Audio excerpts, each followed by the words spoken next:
Today's top stories. Despite his personal spat with the Catholic Church, President Duterte warns the public against harming priests and bishops. With the implementation of a proposed tobacco tax hike, the government expects a drop in the number of smokers. Authorities investigate the possible involvement of foreign vessels in the cocaine packages found at sea. And a transport group is planning to ask for an increase in the minimum jeepney fare.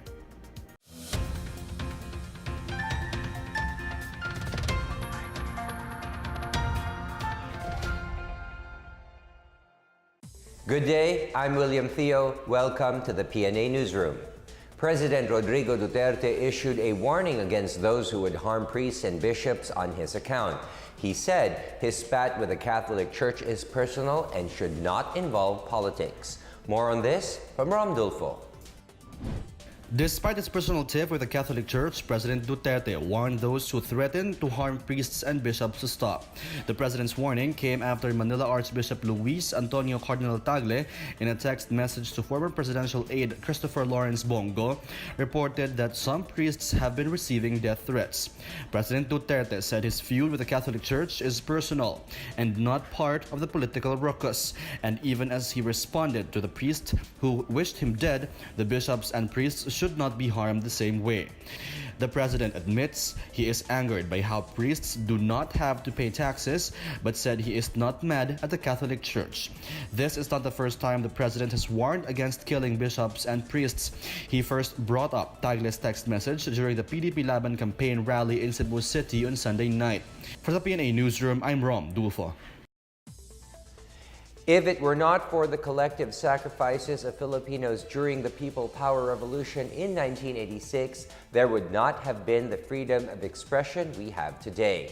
PCOO Secretary Martin Andanar gave this remark in an interview where he was invited to speak about the peaceful uprising against a dictatorship. Former Senate President Nene Pimentel also pointed out how President Duterte himself encouraged students to be vocal about their dissent against government, contrary to the impression that is being created against him. The PCOO chief said further proof that Duterte prioritized freedom of expression were the creation of the Presidential Task Force on Media Security and Freedom of Information, or FOI. Malacanang assures that the government will apply immigration laws with full force against illegal Chinese workers in the Philippines. Presidential spokesperson Salvador Panelo clarified an earlier remark made by President Rodrigo Duterte, saying he would rather allow illegal Chinese workers to work here than put at risk Filipino workers in China who could lose their jobs. In a statement, Panelo says, "We wish to clarify that the president's policy on Chinese workers who are illegally staying in the country remains the same, which is the enforcement of immigration laws against violators. Our laws will be applied with full force and effect equally to all foreign nationals who violate them." Panelo further said that Chinese citizens in blatant violation of our immigration laws will be dealt with strictly in accordance with the law. Meanwhile, China expressed support for the Philippines' immigration laws, even if it targets illegal Chinese workers in the country. Chinese Ambassador Zhao Jianhua says the Chinese government will urge foreign nationals to follow the law the same way the Philippines does to foreigners here. The Interpol has warned its member nations against various methods used by drug traffickers in transporting their contraband. According to Interpol, drones are being used to deliver contraband into a prison as it requires little knowledge or training with drone equipment. In a separate notice on criminal modus operandi, Interpol also reported a drug smuggling incident in Cape Verde involving 66 condoms filled with liquid cocaine hidden in women's brasseries. Interpol also reported that unidentified drug suppliers were exploiting resender parcel services in sending opium poppy heads. It also informed its member organizations of incidents involving heroin smuggled to beaches in merchant vessels and confirmed the existence of a new trend in the smuggling of heroin using merchant vessels in the international waters near Sudan and Egypt. The AFP says yesterday's commemoration of the EDSA revolution was peaceful, and President Duterte appeals to judges over government projects. More on these and other news around the metro from Benj Mondoc. Yesterday's commemoration of the 33rd anniversary of the EDSA People Power Revolution is touted as peaceful and meaningful. AFP spokesperson Brigadier General Edgar Arevalo says the gathering at the People Power Monument went on peacefully as they freely made speeches to express their sentiments. Arevalo maintained that the AFP and PNP will continue protecting the people's rights and freedom. Meanwhile, President Duterte appealed to judges not to be hasty in issuing injunction orders against government projects in line with the Build, Build, Build. The president said judges should not stop government projects for the sake of money and rather think of the effects of their decisions on the public. He said government projects get delayed because of injunction orders and appeals that can drag on for up to 10 years, which is why the country is not making any progress. In other news, nearly 300 recruits of the PNP Special Action Force took their oaths at Camp Bagong Diwa in Taguig.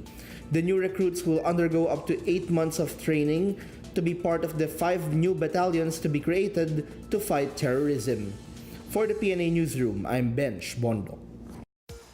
Still to come, the government expects a drop in the number of smokers with the implementation of a proposed tobacco tax hike.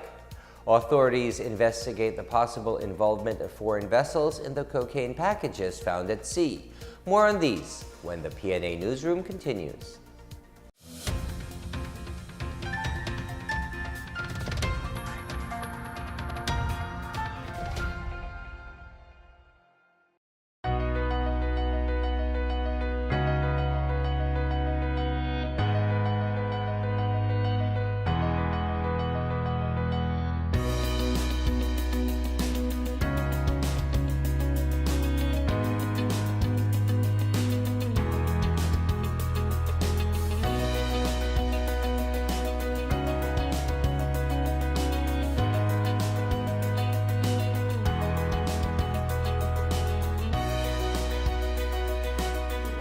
Ang plano ko, ibigay lahat.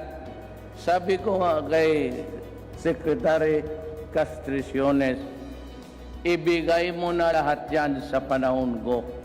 Lahat ng lupa ng gobyerno para mataniman at maging progresibo.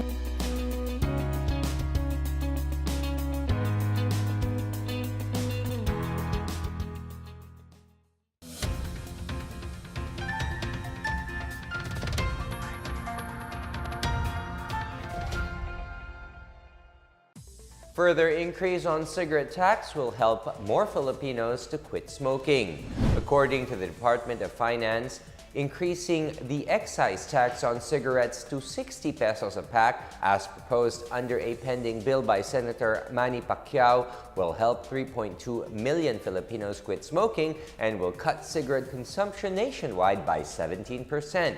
The proposed higher excise tax on tobacco products form part of the Duterte administration's pending tax reform package 2+, which includes higher sin taxes and royalty on all mining operations. Package 2+ is expected to provide additional funding for the Universal Health Care Law signed by President Rodrigo Duterte this month.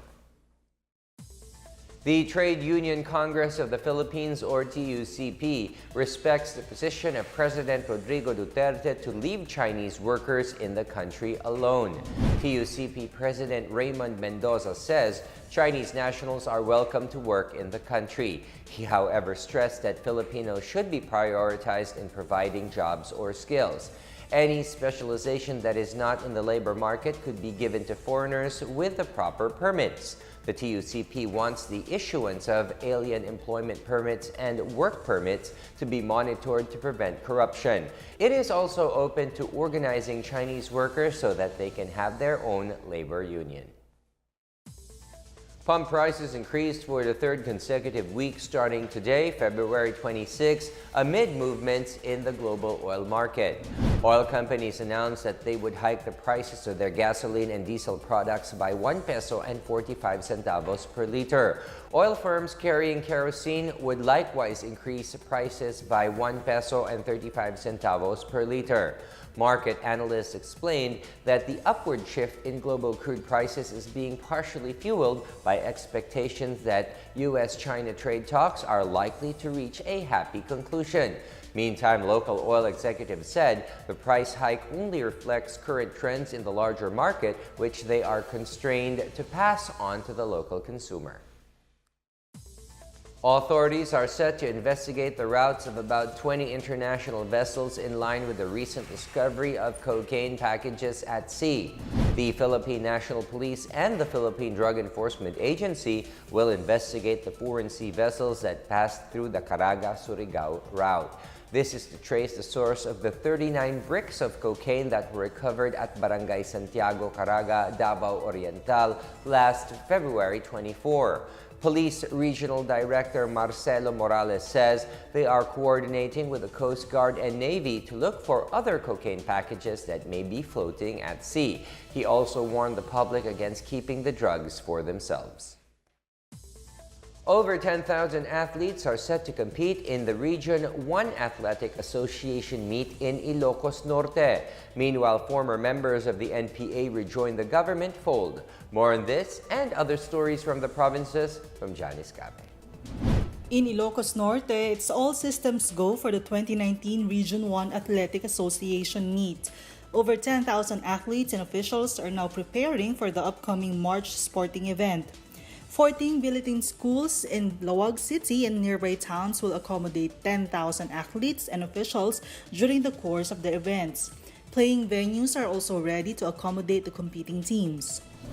In Escalante, Negros Occidental, some 35 supporters of the New People's Army renounced their support to the communist rebels. The group of 35 is the second from Northern Negros who took their oath of allegiance in a week after the 80 former members and mass supporters of the CPP-NPA also pledged loyalty to the government in Victoria City on Friday. In Davao City, the Obo Manawa tribe held a peace rally at Barangay Tambobong, Baguio District against the presence of the New People's Army in their area.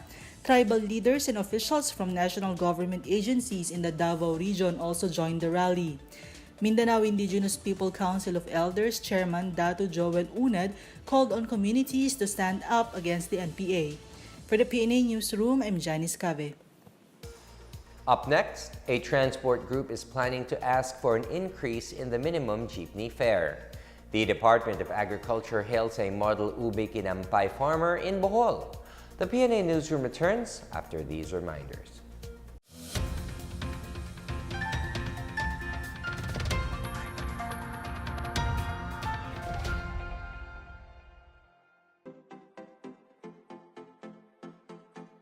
We will make a few years the golden age of infrastructure in the Philippines. In other words, we are going to build, build, and build.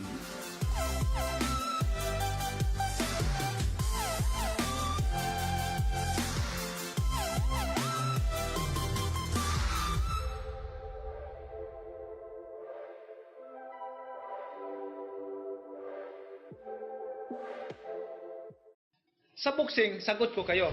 Pero sa laban kuratigdas, dapat magkasama tayo. Pabakunahan ang inyong mga anak. Abangan ang mga bakunador o pumunta sa pinakamalapit na health center. Ito ang pinakamabisang paraan kontra sa tigdas.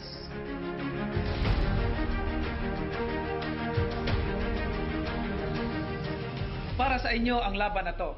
Knockout tigdas para lahat tayo ay ligtas.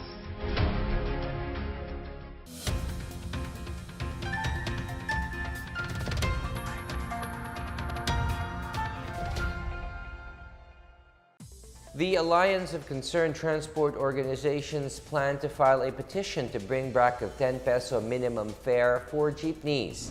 ACTO President Efren De Luna says the petition is in response to the rising cost of fuel, followed by the imposition of the train law and EVAT, along with discounts for students, senior citizens, and persons with disabilities, as well as heavy traffic and summer vacation. De Luna says the current fare is not enough for jeepney drivers to make ends meet and cover expenses. The current minimum jeepney fare is pegged at 9 pesos. And in our foreign news, the city of Hanoi in Vietnam is gearing up for the second summit between North Korea's top leader Kim Jong-un and U.S. President Donald Trump on February 27 to 28. Establishments in the capital city have taken advantage of the event by decorating their surroundings with national flags and promotional campaigns. Security is tightened as soldiers are deployed to strategic areas, even as locals and tourists continue buzzing around popular destinations. Nearly 3,000 reporters registered for the summit have arrived looking around for clues of information. Hanoi was granted the title of the City for Peace by UNESCO in 1999.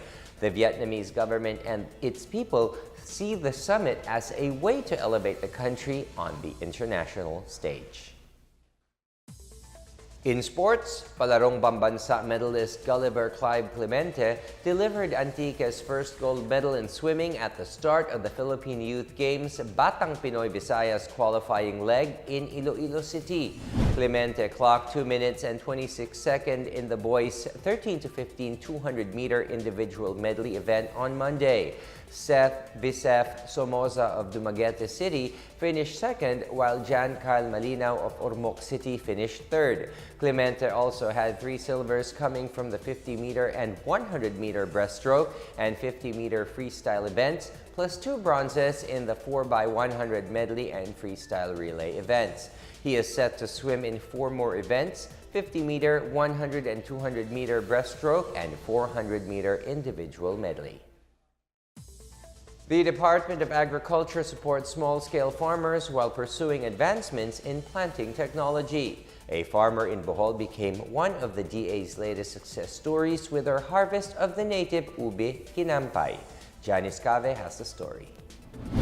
She did not expect to be an ubi kinampay or purple yam farmer, but when Concordia ng Sita Alcomendras accepted the offer to transform her small farmland into an ubi techno-demo farm, it drastically changed her life.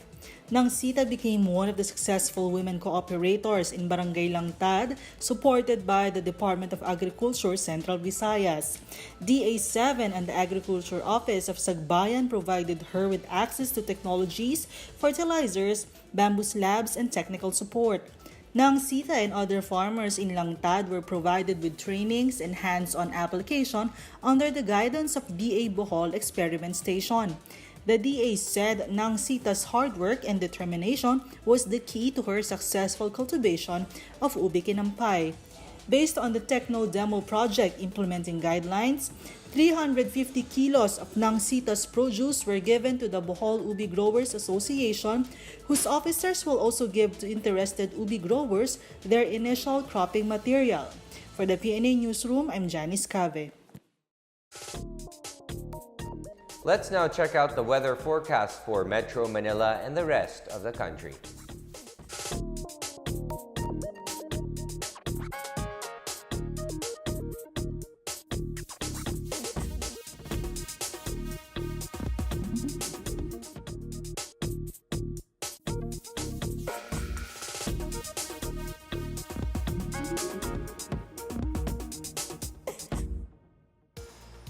Here's another look at today's top stories. Despite his personal spat with the Catholic Church, President Duterte warns the public against harming priests and bishops. With the implementation of a proposed tobacco tax hike, the government expects a drop in the number of smokers. Authorities investigate the possible involvement of foreign vessels in the cocaine packages found at sea. And a transport group is planning to ask for an increase in the minimum jeepney fare. Thank you for watching another edition of the PNA Newsroom. To check out these and other stories, visit the PNA website or follow the Philippine News Agency on Facebook and Twitter. For more stories about the government and how it serves the Filipinos, look for these hashtags in all of our social media platforms and websites. And that's your daily dose of the latest news and information that you need to know. From the PNA Newsroom, I am William Theo. Good day.